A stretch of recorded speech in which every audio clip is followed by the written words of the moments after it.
Good morning all of you. आप सभी का हमारे के एजुकेशन चैनल पर आप सभी का स्वागत है। आज फिर से अब आपके लिए कक्षा 8 के लिए प्रश्नावली जो कि आपकी वर्ग और वर्गमूल के से रिलेटेड कुछ सवालात है, कुछ प्रश्न है और कुछ नियम्स हैं जो आपके सामने लेकर आए हैं। तो आशा करते हैं कि आपको हमारा वीडियो पसंद आएगा और बेल आइकन को दबाएं और सब्सक्राइब करें हमारे चैनल को और ज़्यादा से ज़्यादा शेयर करें। देखिए, कक्षा 8 के लिए कुछ नियम है और उस नियम को पहले समझना ज़रूरी है, जो कि इसमें दे रखा है संख्या सिद्धांत, जो कि आपकी प्रश्नावली है। ये प्रश्नावली जो कि आपकी पुरानी बुक के अंदर तो आपको मिलेगी 5 पॉइंट, आपको मिलेगी छठने वाली में तो आपको 5 वाली मिल जाएगी, 5 में 5.1, और लेकिन अभी पुरानी वाली किताब पढ़ोगे तो आपको मिलेगी 6.1 के अंदर मिलेगी। तो इसमें देखते हैं इसमें क्या कह रहा है। जो कि ये प्रश्नावली है, जो नियम है, ये आपके वर्ग और वर्गमूल से रिलेटेड है। तो देखना इसमें संख्या सिद्धांत कैसे है। संख्या सिद्धांत गणित की एक शाखा है जो धनात्मक पूर्ण संख्याओं के समूह का अध्ययन करने में मदद करती है। क्या करती है? संख्या सिद्धांत गणित की एक शाखा है जो धनात्मक पूर्ण संख्याओं के रूप में संख्याओं के समूह का अध्ययन करने में मदद करती है। जैसे 1 2 3 4 5 6 7 8 कंटिन्यू जो भी संख्या आती रहेगी उस सभी कौन सी होगी? आपके धनात्मक होगी। उसी तरह जिन्हें प्राकृतिक संख्याओं का समूह भी कहा जाता है, इन्हें कौन से संख्या कहा जाता है? प्राकृतिक संख्या कहते हैं इसको। और कभी कभी उच्च अंकगणित भी इनको कहा जाता है। इनको क्या कहा जाता है? उच्च अंकगणित भी कहा जाता है।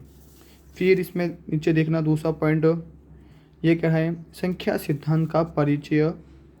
संख्या सिद्धांत में संख्याओं को विभिन्न प्रकारों में वर्गीकृत किया जाता है। क्या जाता है? वर्गीकृत किया जाता है। जैसे प्राकृतिक संख्याएं, पूर्ण संख्याएं और सम्मिश्र संख्याएं इत्यादि। कौन सी संख्या है ये? प्राकृतिक संख्याएं, पूर्ण संख्याएं, सम्मिश्र संख्याएं। प्राकृतिक संख्याओं के उच्च वर्गीकरण नीचे दिए गए हैं। जैसे कि आप देखेंगे कि इसमें कौन कौन सी संख्या उच्च संख्याएं कौन कौन सी है। तो देखना इसमें विषम संख्याएं, सम संख्याएं, वर्ग संख्याएं और घन संख्याएं। बच्चों, आपको पहले ये नियम समझना बहुत ज़रूरी है। ये नियम नहीं समझोगे जब तक आपको कक्षा 8 की जो कि प्रश्नावली है वर्ग और वर्गमूल नहीं समझ में आएंगे। इसलिए कि अब मैं आपको जो बता रहा हूँ ध्यान से सुनना। विषम संख्याएं जो होती हैं 1 3 5 7 9 11 13 15 17 19, इसके बाद में जैसे क्या आ जाएगी? 21 आ जाएगी। 21 के बाद कंटिन्यू चलती रहेगी संख्याएं। ये सब संख्याएं कौन सी होगी? विषम संख्या होगी।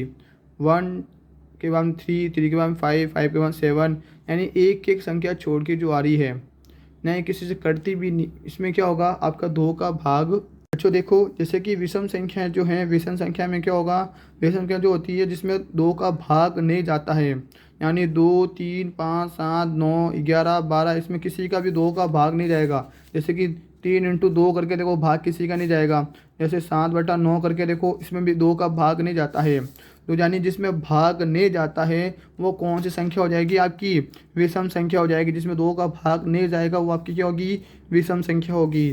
फिर उसके बाद में आता है आपके सम संख्याएँ। क्या होती है? सम संख्या उनको कहते हैं जैसे 2 4 6 8 10 12 14 16 18 20 22, ये सभी क्या संख्या होगी? आपकी विषम संख्या होगी। यानी 2 का जो पाढ़ा होगा आपका वो सारी क्या हो जाएगी? सम संख्या होगी। यानी 2 के मतलब कि जो 2 का पाढ़ा होगा उसमें 2 का भाग चला जाएगा आपका। यानी कि 4/2 लिखो, 2 एकम 2 क्या आ जाएगा?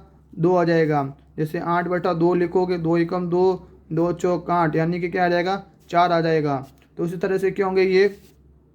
जिसमें 2 का भाग चला जाएगा वो आपकी क्या होगी? सम संख्याएं होगी। फिर उसके बाद में होगा वर्ग संख्याएं। वर्ग संख्याएं जो होती हैं जो कि 4, 9, 16, 25, 36, 49, 64, 81, 100 ऐसे कंटिन्यू चलती जाएगी। संख्याएं ख़त्म नहीं होती, अनंत होती इन संख्याएं सारी। यानी कि वर्ग उसको बोलते हैं बच्चों। वर्ग यानी दो के ऊपर क्या होती है, ये दो वर्ग लगा होता है, यानी दो की घात लगी होती है। इसको क्या बोलते हैं, वर्ग बोलते हैं। दो का वर्ग यानी 2 इंटू 2, तो क्या हो जाएगा आपका 4 हो जाएगा।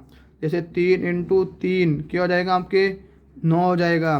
फिर 4 इंटू 4 क्या हो जाएगा 16 हो जाएंगे। इसको क्या बोलते हैं, वर्ग बोलते हैं। फिर उसके बाद में आता है घन। घन संख्या जो होती है 8, 27, 64, 125, 216, 343। यानी कि इसमें कैसा होता है घन, जैसे कि घन उसे कहते हैं इसके ऊपर क्या लगी होगी, 3 की घात लगी होगी। क्या लगी होगी, 3 की घात, उसको बोलते हैं घन।